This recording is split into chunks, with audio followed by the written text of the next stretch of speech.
Léo est un jeune adulte de 28 ans qui traverse des difficultés financières.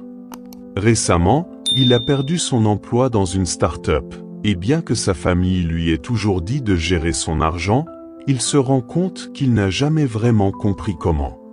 Tout ce qu'il savait, c'était de travailler dur et espérer que son salaire couvrirait ses besoins mensuels. Mais aujourd'hui, avec la pression des dettes qui s'accumulent et la menace de ne pas pouvoir retrouver un emploi stable, Léo se sent perdu. Un jour, un ami lui parle d'un livre sur les finances personnelles. Léo décide de se donner une chance et se plonge dans le livre en question, intitulé L'art de gérer l'argent. Il commence à lire, sceptique, mais avec l'espoir d'apprendre quelque chose qui pourrait l'aider à sortir de sa situation. Léo commence à lire les premières pages du livre et découvre un concept qu'il n'avait jamais imaginé, l'éducation financière. Le livre ne parle pas seulement de comment économiser, mais de comprendre l'argent, d'appréhender son rôle dans sa vie et de comment il peut être utilisé pour créer de la richesse. Léo apprend l'importance de connaître ses revenus, ses dépenses et comment établir un budget mensuel. Le livre explique aussi les bases de la gestion de la dette et comment de petites habitudes financières peuvent avoir un impact considérable sur la santé financière à long terme. Tout à coup, Léo réalise que tout ce qu'il a fait jusqu'à maintenant n'était que de la réaction à la vie, sans stratégie. Léo se sent inspiré par cette nouvelle vision. Il met en place un tableau simple pour suivre ses finances. En l'espace de quelques jours, il commence à voir où son argent part chaque mois et identifie les domaines où il peut réduire ses dépenses. Léo poursuit sa lecture et découvre les concepts de l'investissement. Le livre présente l'importance de faire travailler son argent pour soi-même, plutôt que de simplement le dépenser. Il parle des différents types d'investissements, actions, obligations, immobilier et fonds indiciels. Léo est particulièrement intéressé par les fonds indiciels car ils semblent être une option plus accessible pour un débutant comme lui.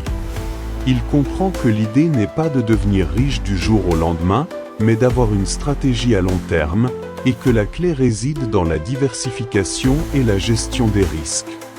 Léo commence à se renseigner davantage sur la bourse et sur les plateformes qui lui permettent de commencer avec de petits montants. Au début, il hésite, se sentant dépassé par tous les termes financiers, mais il trouve un mentor, un conseiller financier, qui lui explique de manière simple les bases de l'investissement. Léo commence à investir de petites sommes dans des fonds indiciels. Les premiers mois ne sont pas faciles, car il ne voit pas de gains immédiats, mais il se rappelle du conseil principal du livre, la patience et l'engagement sur le long terme. Au fur et à mesure de sa lecture, Léo apprend qu'il doit surtout changer sa mentalité face à l'argent. Ce n'est pas seulement une question de gestion ou d'investissement, mais aussi de compréhension des habitudes. Le livre explique l'importance des revenus passifs, des actifs qui génèrent de l'argent sans avoir besoin de travailler constamment. Léo se rend compte qu'il doit passer d'un mode de pensée de « travailleur » à celui de créateur d'actifs. Il applique cette nouvelle mentalité en cherchant à augmenter ses revenus, non seulement en trouvant un travail mieux rémunéré, mais aussi en explorant d'autres sources de revenus, comme les side business ou les revenus passifs en ligne. Léo crée son propre blog, partage des conseils sur les finances personnelles et commence à monétiser son contenu. Léo commence à voir des signes positifs. Ses économies augmentent lentement, il commence à recevoir des dividendes de ses investissements et son blog commence à attirer une petite audience. C'est un début, mais il est sur la bonne voie. Cependant, le chemin vers la liberté financière n'est pas sans embûches. Léo fait face à des pertes d'investissement et à des moments de découragement. Mais le livre lui rappelle que les erreurs sont une partie du processus d'apprentissage. Il apprend à rebondir après chaque échec et à ne pas se laisser abattre par les difficultés. Grâce à son approche disciplinée, il continue de diversifier ses investissements et d'éduquer son esprit à la résilience financière. Léo surmonte ses moments de doute en se concentrant sur ses objectifs à long terme et en appliquant les conseils du livre, notamment en gardant une réserve d'urgence et en réévaluant régulièrement ses investissements. Des mois après avoir commencé son parcours financier, Léo est désormais dans une position bien plus solide qu'au début. Il a un plan financier clair, une stratégie d'investissement établie et une mentalité axée sur la croissance.